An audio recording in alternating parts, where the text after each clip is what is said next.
Start करेंगे phylum. तो पहला फाइलम तो लोगों को पढ़ना है। फाइलम का नाम है पोरीफेरा। तो पहले हम सब लोग फाइलम पोरीफेरा का अर्थ समझ लेते हैं कि फाइलम पोरीफेरा का अर्थ होता क्या है। तो ये जो फाइलम पोरीफेरा दिया गया है यहाँ पे, तो ये ग्रीक क्या है, भाषा है जिनमें पोरस का मीन्स होता है पोर का हिंदी होता है छिद्र, फेरे का मतलब होता है टू बियर का मतलब होता है धारण रखना। तो इनमें ऐसे जंतु आएंगे जिनमें पोर पाया जाता है, उन जंतुओं को हम सब लोग किस संघ में रखेंगे, पोरीफेरा में रखते हैं। तो आप कह सकते हो पोर बेरिंग एनिमल, पोर बेरिंग एनिमल्स। इन पोर बेरिंग एनिमल्स को हम किस संघ में रखते हैं, पोरीफेरा में। जितने एनिमल्स होंगे, जितने जंतु होंगे जिनके बॉडी पर पोर पाया जाता है, उन सभी जंतुओं को हम संघ पोरीफेरा में रखते हैं। तो आप कह सकते हो पोर बेरिंग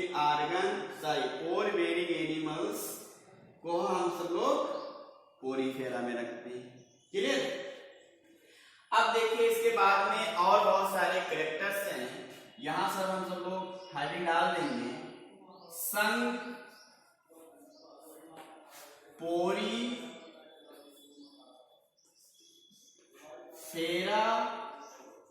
के लक्षण पढ़ेंगे।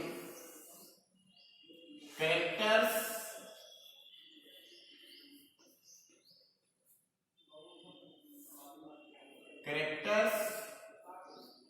Of phylum Porifera. ठीक है, तो जो हेडिंग है वो है संघ पोरीफेरा के लक्षण। अब इस संघ के जो लक्षण होते हैं पॉइंट वाइज से हम सब लोग स्टडी करेंगे। पहला जो लक्षण है, ये जंतु कहाँ पे पाए जाते हैं, मतलब संघ पोरीफेरा में पाए जाने वाले जो जंतु होते हैं वो कहाँ पे पाए जाते हैं। तो ये जंतु जो होंगे मोस्टली क्या होते हैं, अधिकांश मैराइन होते हैं। मीन्स ये कह सकते हो कि ये जो जंतु होते हैं ये समुद्र में पाया जाते हैं, समुद्रीय होते हैं। समुद्र का वाटर कैसा होता है, साल्टी होता है। मीन्स वहां पे अधिक मात्रा में लवण पाया जाता है उस जल में। तो इस संघ में जो जंतु होते हैं कहाँ पे पाए जाएंगे, मैराइन वाटर में पाए जाते हैं। जहां पे लवण होगा जिस जल में, उसी जल में ये पाए जाते हैं। दूसरा जो कैरेक्टर्स है, इस संघ में जो जंतु होते हैं इनमें जो सिमेट्री पाई जाती है, एसिमेट्री पाई जाती है। एसिमेट्री हमने कल पढ़ाया था आपको। ए का मतलब अब्सेंट,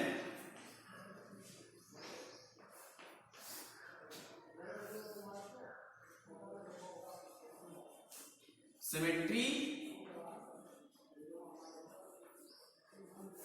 जिनमें सममित नहीं पाया जाता है, सिमेट्री जिनमें अब्सेंट होगी। आप कह सकते हो कि ऐसे जंतु जिनको अगर हम सब लोग ऊर्ध्वाधर तल से काटते हैं और वह बराबर भागों में ना बटे, तब उसको क्या कहते हैं, एसिमेट्री कह देते हैं।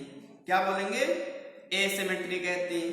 तो इनमें जो सिमेट्री होती है वो कैसी होती है, एसिमेट्रिकल होती है। मींस सिमेट्री यहाँ पे अब्सेंट होता है। इन जंतुओं को जो है ऊर्ध्वाधर तल से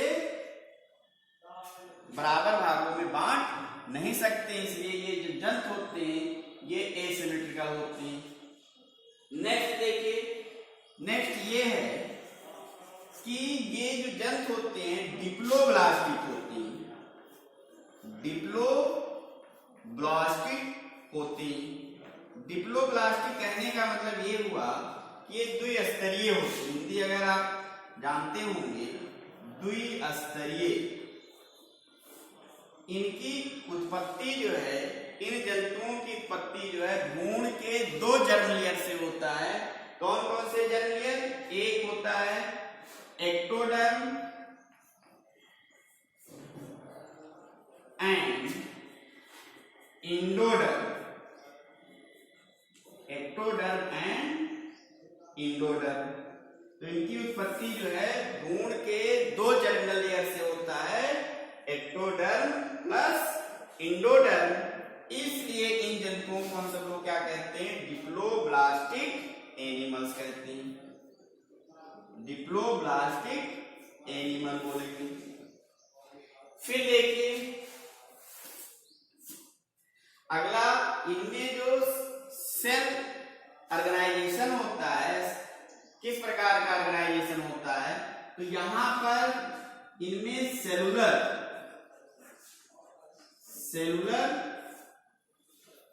ऑर्गेनाइजेशन पाया जाता है।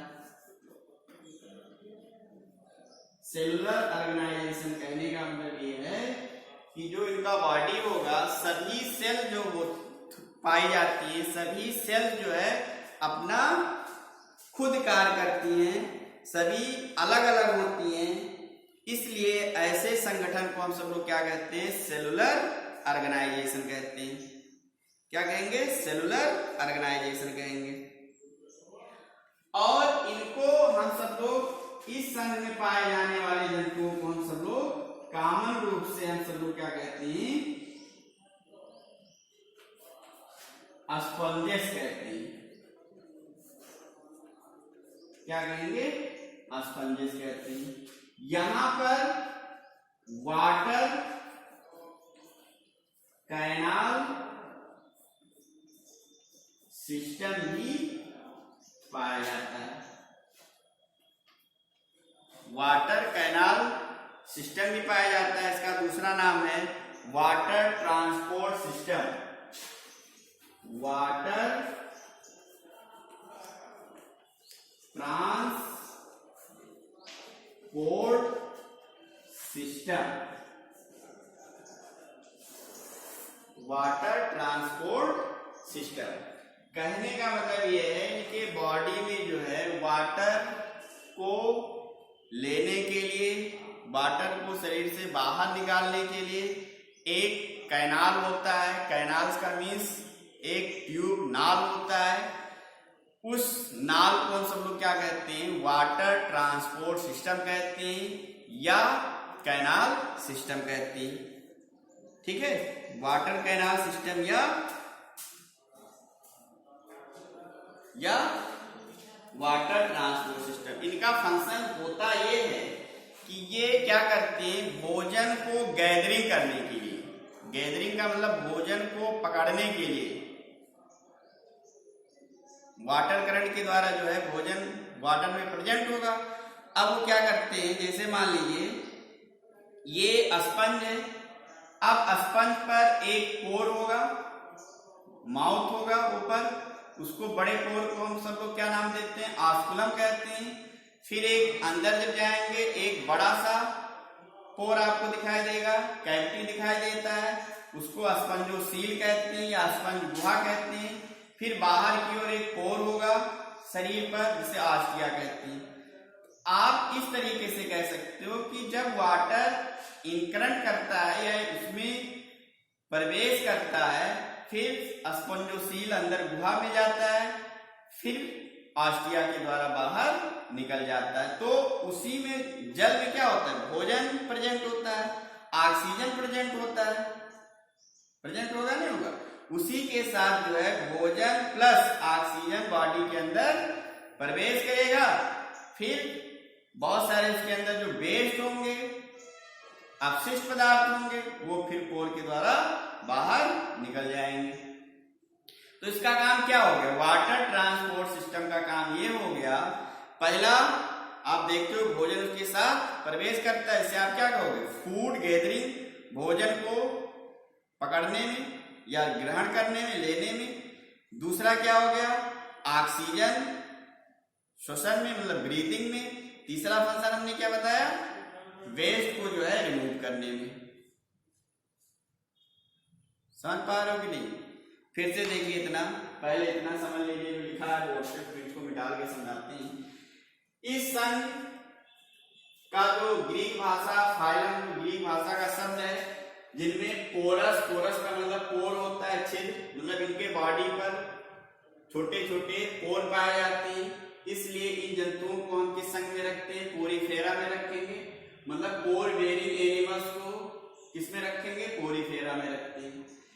पहला कैरेक्टर है, ये मोस्टली क्या होते हैं, मैराइन होते हैं। क्या होते हैं, मैराइन होंगे। इनमें सिमेट्री कैसी पाई जाएगी, एसिमेट्री पाई जाएगी, मतलब सिमेट्री एब्सेंट हो गया यहाँ पर। ये डिप्लोब्लास्टिक होते हैं, मींस भ्रूण के दो जर्मिनल लेयर से इनकी उत्पत्ति होती है, एक्टोडर्म प्लस इंडोडर्म, इसलिए इसको हम सब लोग क्या बोलेंगे, डिप्लोब्लास्टिक कहते हैं। फिर हमने कहा इसमें किस प्रकार का संगठन पाया जाएगा, तो सेलुलर लेवल ऑफ ऑर्गेनाइजेशन पाया जाता है। यहाँ पे जो बॉडी का बना होगा वो सेल के फॉर्म में होगा, और सभी सेल जो है अपना खुद कार्य करेंगी, इसलिए ऐसे सेलुलर कोशिकाओं के संगठन को हम सब लोग क्या नाम देते हैं, कोशिकीय स्तर का संगठन कहते हैं। इसको हम सब लोग कॉमन रूप से क्या कहते हैं, स्पॉन्जेस कहते हैं। यहाँ पर वाटर कैनाल सिस्टम प्रेजेंट होता है। अब वाटर कैनाल सिस्टम का हमने फंक्शन ये बताया है कि जैसे मान लीजिए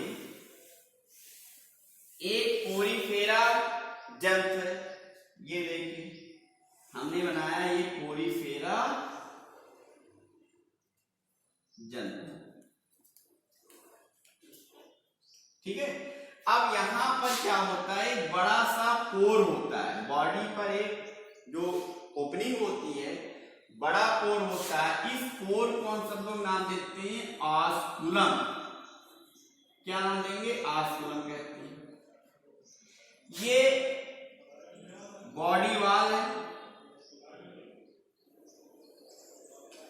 ये क्या है, बॉडी वाल है। बीच में आप देख रहे हो कैविटी दिख रहा है, इसको हम सब लोग क्या कहते हैं, स्पंजो सील कहेंगे। क्या नाम देते हैं, स्पंजो सील कहते हैं या स्पंज गुहा कहते हैं। फिर आप देख रहे हैं यहां जो बॉडी वाल होती है, इस बॉडी वाल पर छोटे छोटे पोर पाए जाते हैं।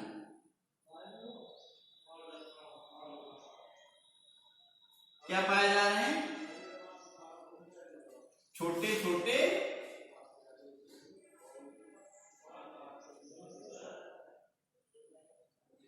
पोर पाए जाते हैं। तो ये जो माइन्यूट पोर है, माइन्यूट पोर है मतलब छोटा छिद्र है, इसी को हम सब लोग क्या कहते हैं, आस्टिया कहते हैं। आस्टिया का प्रेजेंट होना ही, अगर किसी जंतु में आस्टिया प्रेजेंट है तो उसको किस संघ में रखेंगे, पोरीफेरा में रखते हैं। अब देखिए यहां पे होता क्या है कि वाटर करंट जो है, जो वाटर है, जल की जो धारा है, यहां से इंटर करेगी, ठीक। इंटर करने के बाद जो है ये कहां पहुंच रही है, स्पंजोसील में वाटर करंट पहुंचेगा। फिर ये स्पंजोसील के द्वारा जो है फिर ये आस्टिया के द्वारा बाहर निकल जाएगा। तो यहां पर एक वाटर ट्रांसपोर्ट करने के लिए, मतलब जल के परिवहन के लिए नाल पाया जा रहा है, पाया जा रहा है ना, पाया जा रहा है। देखिए वाटर कहां करंट प्रवेश किया, ऑस्कुलम में, फिर स्पंजोसील में, फिर आस्टिया के द्वारा बाहर निकल जाता है। इसलिए इसको हम सब लोग नाम देते हैं, इस कैनाल को नाम दे दिया गया वाटर कैनाल सिस्टम कह देते हैं। अब इसका काम क्या हुआ, देखिए काम हमने ये बताया कि यहां से भोजन को गैदरिंग करने में, भोजन पकड़ने में हेल्प कर रहा है, और जल में ऑक्सीजन वगैरह, इसको ऑक्सीजन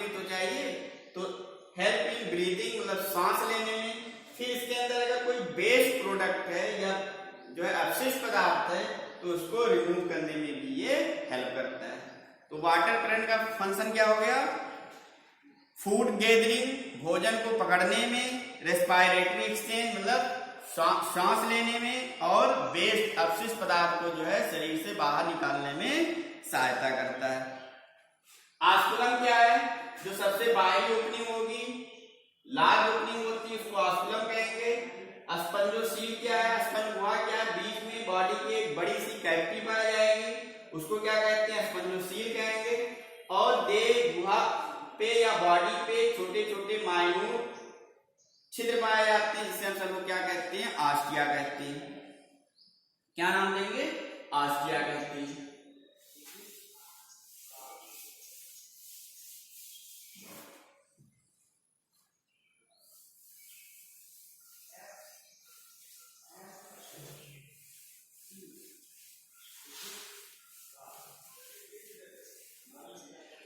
अब देखिए इसमें क्या है कि कोनोसाइट सेल पाया जाती है।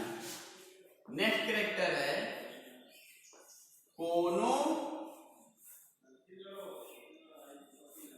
कोनोसाइट सेल पाया जाती है। कोनोसाइट सेल मतलब जो हमारा स्पंजेस है उसमें डिफरेंट टाइप के सेल्स पाए जाते हैं और अलग अलग सेल का अलग अलग फंक्शन होता है। इसी प्रकार यहाँ पर एक सेल है, उसको हम क्या नाम देते हैं? कोनोसाइट सेल कहते हैं। कोनोसाइट सेल का जो फंक्शन होता है इसका काम होगा हेल्प इन डाइजेशन,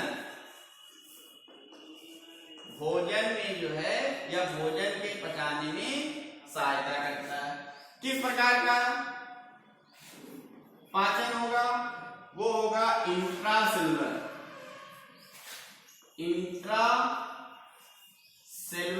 डाइजेशन पाया जाता है। कैसा पाचन होगा? इंट्रासेलुलर कहने का मतलब ये है कि जैसे मान लीजिए अमीबा को ले लीजिए तो उसमें भी इंट्रासेलुलर डाइजेशन पाया जाएगा। ये भोजन है, सेल के अंदर इंटर किया और यहीं पे जो है विभिन्न एंजाइम के द्वारा जो है ये डाइजेस्ट हो जाता है, इसका पाचन हो जाता है। तो ऐसे पाचन को हम सबको क्या कहते हैं? इंट्रासेलुलर या अंतःकोशिकीय पाचन कह देते हैं। अगर पाचन की प्रक्रिया कोशिका के अंदर संपन्न होती है तब ऐसे पाचन को हम सब लोग क्या नाम देते हैं? इंट्रासेलुलर डाइजेशन कहेंगे। अगर ये पाचन जैसे मानव में, हम सब लोगों में डाइजेशन या भोजन का पाचन जो है ट्यूब में होता है, मीन्स आहार नाल में होता है, सेल के बाहर होता है, इसलिए ऐसे पाचन को हम सब लोग क्या कहते हैं? बाह्यकोशिकीय पाचन कहते हैं या एक्स्ट्रासेलुलर डाइजेशन कहते हैं। तो यहाँ पे जो डाइजेशन होगा कैसा होता है? इंट्रासेलुलर डाइजेशन होता है। कोनोसाइट्स एक सेल है विशेष प्रकार की जो भोजन के पचाने में सहायता करती है।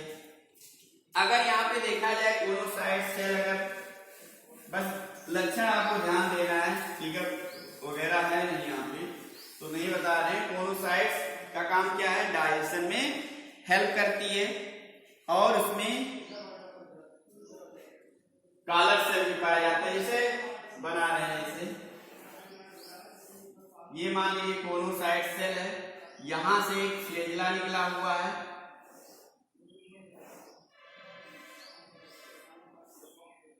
ये क्या है? फ्लैजेलम है। ठीक है, ये जो सेल्स हैं, ये जितनी सेल्स यहाँ पे पाई जा रही हैं ये हमारा कॉलर सेल्स हैं जो बाहर कॉलर के समान होती हैं, जो कॉलर के बनाने में यूज होती हैं, उसको हम सबको कॉलर सेल कहते हैं। ये वाटर करंट को प्रोड्यूस करेगा जिससे भोजन के कण इसमें आएंगे, प्रवेश करेंगे। ठीक है, फिर ये भोजन के जो कण हैं ये कहां पहुंच जाएंगे? कोनोसाइट्स सेल में पहुंच जाते हैं। कोनोसाइट्स साइड सेल में पहुंच जाएंगे। और कोनोसाइट सेल में क्या होगा, फूड का, भोजन का डाइजेशन होता है। तो यहाँ पर जो कोनोसाइट सेल्स होती हैं वहां पर कॉलर सेल भी पाई जाती है। ये हो गया हमारा। फिर इनमें दिया गया है कि स्केलेटन जो इसका कंकाल होता है वो बना होता है स्पॉन्जिन से बना होता है। स्पॉन्जिन जो स्पिक्यूल्स होते हैं किससे बने होते हैं, स्पॉन्जिन फाइबर से बने होता है। जैसे हम सब लोगों में कंकाल पाया जाता है, हमारा बॉडी में कंकाल तंत्र पाया जाता है जो मजबूती शरीर को प्रदान करता है, इसी प्रकार यहाँ पे भी स्केलेटन पाया जाएगा।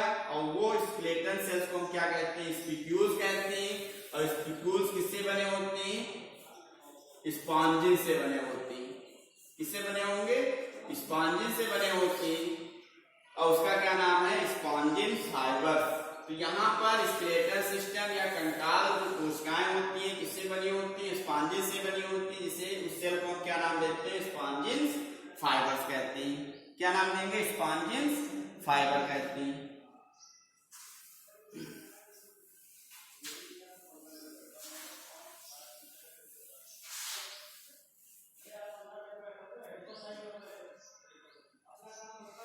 यहाँ पर जो सेक्स होती हैं सेपरेट होती हैं, मतलब आप कह सकते हो हर्माफ्रोडाइट्स। इसका मीन्स हो गया सेपरेट नहीं होती,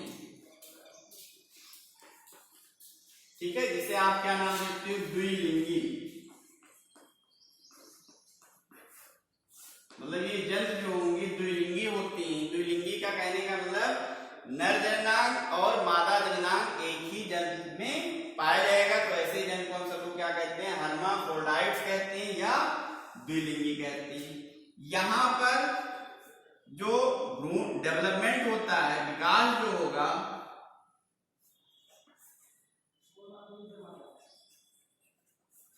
इनडायरेक्ट होता है,